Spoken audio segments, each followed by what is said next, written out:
नमस्कार दोस्तों, welcome back to my channel. Welcome back to stock for life STFL। दोस्तों, आपकी वजह से ही हमारा चैनल ग्रो हो रहा है और हमें प्रेरणा मिलती है आपकी वजह से। दोस्तों, इस तरह का प्यार कंटिन्यू रखिएगा। तो मैं आपके साथ बहुत सारे इन्फॉर्मेशन को अंत तक शेयर करूंगा। आज जिसके बारे में डिस्कस करने वाला हूं उसका नाम है भारती एयरटेल। एक समय का ये मार्केट की डार्लिंग कही जाती थी। It was the darling of the market.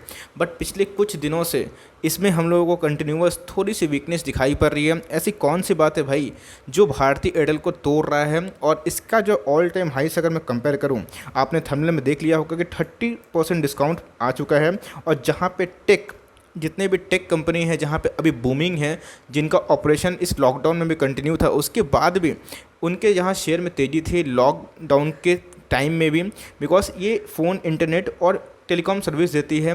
तो भाई लॉकडाउन हो या फिर कुछ भी, इंटरनेट तो बंद हुई नहीं थी। और जितनी भी IT कंपनी या फिर टेलीकॉम कंपनी बहुत बूम कर रही है, ये कंपनी गिर क्यों रही है? असल बात ये है, तो जो शेयर होल्डर एग्जिस्टिंग है उनको क्या करना चाहिए, जो भाई फ्रेश एंट्री बनाना चाहते हैं उनके क्या लेवल होना चाहिए, और मैं इस स्टॉक को कैसे देखता हूं। दोस्तों, ये कोई रिकमेंडेशन नहीं है, मेरा एनालिसिस है, मेरा रिसर्च है और मैं आपसे साझा कर रहा हूं। दोस्तों, चैनल पर नए हो तो प्लीज़ चैनल को ज़रूर सब्सक्राइब करके रख सकते हैं। इस तरह की वैल्यूएबल इन्फॉर्मेशन चाहिए तो करते हैं अब अपने एनालिसिस को शुरू। The analysis begins. उससे पहले मैं आपको दिखाना चाहता हूँ कंपनी का सही में क्या आज का प्राइस है। आप देख सकते हैं कि आज का लो 418 है और जो मैं बोला कि जो 52 वीक हाई है वो 612 के लगभग है। मार्केट कैप बहुत तगड़ा है, एक लार्ज कैप कंपनी है, निफ्टी 50 के टॉप 10 में आने वाली कंपनी है, तो कोई छोटी मोटी कंपनी है नहीं। 2.5 लाख करोड़ के लगभग मार्केट कैप है। और आप देख सकते हैं कि इसका जो इंडस्ट्री पी है वो कितना हाई है। मीन्स अभी जितना भी टेक वाली कंपनी है उसका इंडस्ट्री पी थोड़ा हम लोग को हाई देखने को मिल रहा है, तो हमें इसका इंडस्ट्री पी भी हाई देखने को मिल रहा है। और लेकिन दोस्तों, ये एक नॉन पी वाली स्टॉक है, बिकॉज ये एक नॉन प्रॉफिट स्टॉक है। जी हाँ दोस्तों, मैं आपसे छुपाना नहीं चाहता हूँ, इस कंपनी ने पिछले कुछ समय से अपने प्रॉफिट को दर्ज नहीं किए हैं। बिकॉज कंपनी के ऊपर एक क्या बोलूँ, एक संकट मंडरा रहा है जिसका नाम है AGR। और दोस्तों, इसी की वजह से और इनका जो कॉम्पिटिटर है रिलायंस जियो, इतना आतंक मचा कर रखा है। ये दोनों चीज़ की वजह से कंपनी बहुत हार्ड टू सर्वाइव है। लेकिन फिर भी कंपनी के कुछ फंडामेंटल पैरामीटर मुझे काफ़ी पसंद है। चलिए वो कौन कौन से हैं, क्या होंगे इसका फ्रेश लेवल्स एंड टारगेट्स, वो भी डिस्कस करता हूँ। अगर शेयर होल्डिंग पैटर्न देखूं दोस्तों, शेयर होल्डिंग पैटर्न तो लाजवाब है। रिसेंटली में जो सुनील मित्तल साहब हैं, जो भारती एयरटेल का 4% स्टेक को OFS में लाए थे, और जिनको ऑफलोड करने का रीज़न यही था कि फ़ंड जुटाना और जो अपनी भरपाई है उसको करना। और आप देख सकते हैं दोस्तों, इसमें कोई भी रिटेल इन्वेस्टर का पार्टिसिपेंट नहीं है। इसका मतलब FIIs और DIAs को इस कंपनी में बहुत भरोसा है। इसीलिए जो मैक्सिमम प्रोमोटर को छोड़ के FIIs और DIAs ने लगभग 40% का स्टेक अपने झोली में ले रखा है। और जो दोस्तों मेरा फेवरेट पैरामीटर है कि इंश्योरेंस सेक्टर की क्या कंडीशन है, तो भाई आप देख सकते हैं इंश्योरेंस सेक्टर में भी अच्छा खासा इन्वेस्टमेंट कर रखा है, जो कि 1 से 2% के इन्वेस्टमेंट के ऊपर अगर इंश्योरेंस कंपनी इन्वेस्ट करे तो अच्छा माना जाता है। तो भैया ये लगभग 5% है। और कंपनी के जो शेयर है, जो प्रोमोटर का जो शेयर है, एक भी शेयर दोस्तों बैंक में या फिर कहीं पर भी गिरवी प्लेज नहीं रखे हुए हैं, जो एक टॉप क्लास वाली बात है। बात करो दोस्तों कंपनी की रिजर्व एंड सरप्लस की, तो आप देख सकते हैं कितना तगड़ा, मीन्स लगभग 1 लाख करोड़। माय गुडनेस दोस्तों, 1 लाख करोड़ तक ये कंपनी सही में रिजर्व करके रखी है अपने पैसे को, जो कि ताबड़तोड़ बात है, एकदम फर्स्ट क्लास बात है। और आप देख सकते हैं, लेकिन आपसे मैं एक चीज़ छुपाना नहीं चाहता हूँ, कंपनी पे एक हैवी डेट है। आप देख सकते हैं कंपनी में अनसिक्योर्ड लोन कितना, 1 लाख करोड़ से, मीन्स उसके रिजर्व से भी ज़्यादा। लेकिन दोस्तों मुझे लगती है कि ये कंपनी दे सकती है, बिकॉज कंपनी के जो बिज़नेस मॉडल है, और क्यों दे सकती है, क्यों रिपे कर सकती है, वो भी मैं बताऊंगा। तो भाई आपका जो रिजर्व एंड सरप्लस है वो भी टॉप क्लास है, लेकिन कंपनी के उसके साथ साथ कुछ डेट भी है। और ये डेट तो होना लाजमी है, बिकॉज कंपनी को एक्सपेंशन करने के लिए और जियो से कम्पीट करने के लिए मार्केट से पैसा उठाना पड़ा, और जिसकी वजह से हम लोगों के ऊपर, कंपनी के ऊपर डेट हम लोग को देखने को मिला। आज के दिन कंपनी की बात की जाए तो आज के दिन कंपनी 3% डाउन है। और ऑल टाइम हाई की बात की जाए तो भाई ऑल टाइम हाई को इसने कुछ दिन पहले ही टच करके 612 का हाई लगा के फिर से देखिए अपने इस सपोर्ट के लगभग आ चुका है, जो लगभग 1.5 साल से बना हुआ है।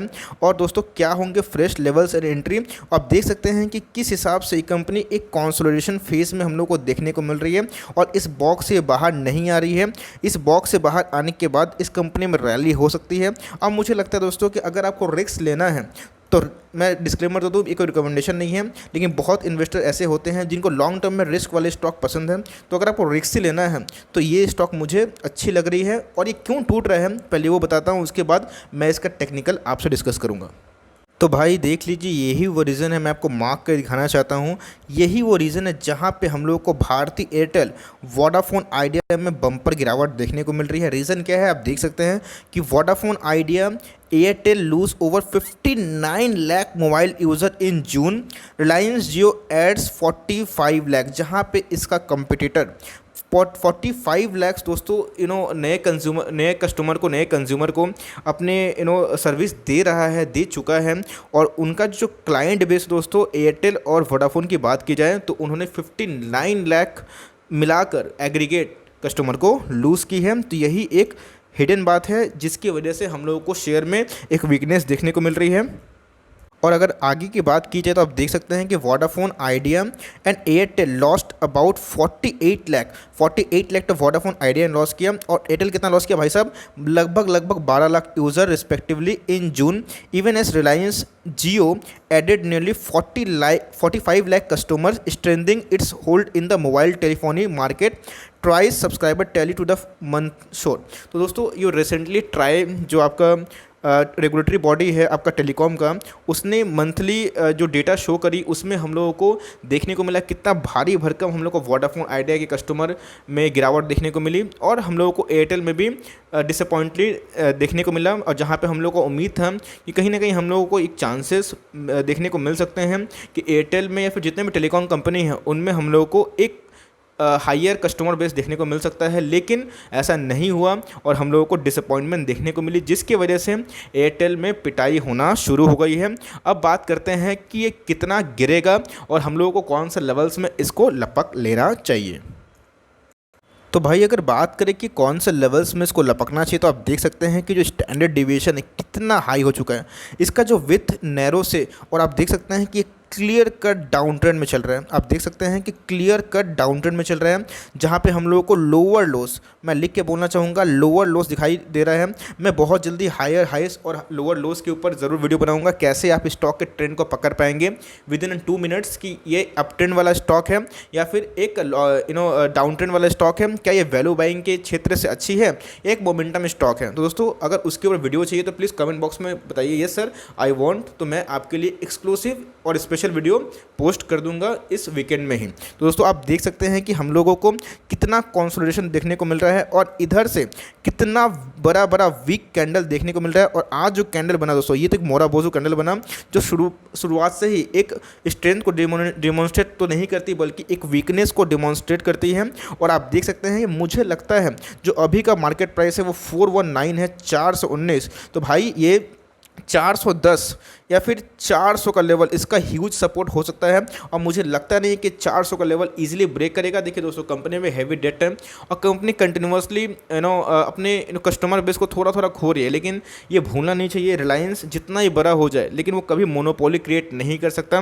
कि अगर कंपनी अगर मोनोपोली क्रिएट करती भी है, मैं भी नहीं चाहता, मैं भी रिलायंस का एक अच्छा शेयर होल्डर हूँ और मैं चाहता हूँ कि जियो ग्रो हो, लेकिन दोस्तों हमेशा अगर एक कंपनी अगर ग्रो होगी और एक कंपनी का अगर मोनोपोली होगा तो कल वो कोई भी रेट फेंक सकती है।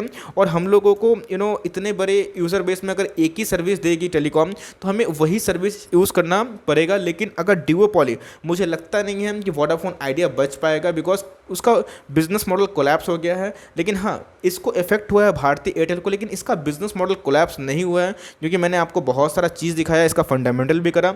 तो मुझे ऐसा लगता है कि गवर्नमेंट कभी भी रिलायंस को मोनोपोली स्टॉक में होने नहीं देगी, और उनके बिजनेस में तो मोनोपोली वो हो जाए लेकिन टेलीकॉम में मोनोपोली नहीं हो सकता अकॉर्डिंग टू मी।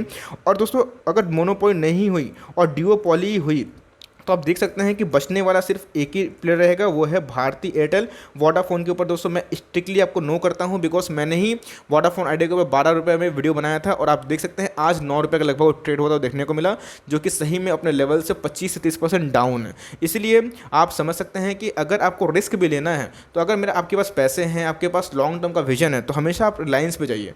मैं हमेशा रिलायंस को आपका फर्स्ट चॉइस बताता हूँ, लेकिन अगर आपको रिस्क लेने का मन है और आपको लगता है कि इस कंपनी में वैल्यू दिखती है, 400 400 के लेवल पे मैं सोच रहा हूँ कि इसमें मैं फ्रेश एंट्री बनाऊँ। अभी तक तो मैं नहीं सोचा था, लेकिन ऐसे वैल्यू इन्वेस्टर मुझे ये कंपनी सही में अट्रैक्टिव दिख रही है, बिकॉज मुझे ऐसा लगता है कि इंटरनेट का बिजनेस कभी ख़त्म नहीं हो सकता है। और जिस हिसाब से हम लोग पूरे वर्ल्ड से इंडिया जुड़ रहा है और जितने यूज़र्स आज गए हैं और मार्केट में सिर्फ एक प्लेयर हो, ऐसा हो ही नहीं सकता।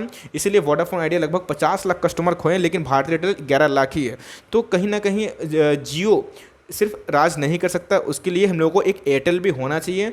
तो अगर आप इस पर इन्वेस्ट करते भी हैं तो ये आपका डिसीजन होना चाहिए। मैं क्या करूँगा, मैं 400 के लेवल पे थोड़ा सा माल सोच रहा हूँ कि उठा लूँ और लॉन्ग टर्म तक इसको रखूँ, बिकॉज लॉन्ग टर्म में मुझे इसका विजन सही दिखाई पड़ता है। क्योंकि येस, जियो के आने से नो डाउट इफेक्ट हो चुका है, लेकिन ऐसा नहीं होगा कि सिर्फ और सिर्फ एक ही कंपनी राज करेगी। और इनके पास सफिशिएंट पैसा है और हो सकता है कि सफिशिएंट पैसा के बाद गवर्नमेंट की कुछ सपोर्ट मिल जाए, जहाँ पे अपना जो एजीआर का जो सिरदर्द है उसको जितना जल्दी से जल्दी हो तो उसको वो निकालें और अपने स्टॉक प्राइस में रिफ्लेक्शन को दिखाएं। बिकॉज आप देख सकते हैं कि ये पिछले 5-6 साल से एक ही प्राइस बैंड में घूम रहा है, एक बॉक्स से बाहर नहीं आ रहा है। तो आप लो, अगर लो जाता है बॉक्स का तो इधर आपका सपोर्ट होता है और आप इसे बाइंग कर सकते हैं और लॉन्ग टर्म तक इसको होल्ड कर सकते हैं। क्विक टारगेट के लिए 500 और लॉन्ग टर्म टारगेट के लिए 600-700 स्टॉक में दम मुझे दिख रहा है। तो मैं क्या करने वाला हूं दोस्तों, मैं आपसे शेयर कर दिया। आपको ये स्टॉक कैसा लगता है प्लीज़ कमेंट बॉक्स में बताइए। और वोडाफोन आइडिया और एयरटेल में अगर दोनों में से कोई एक को चुनना हो तो आप दोस्तों किसी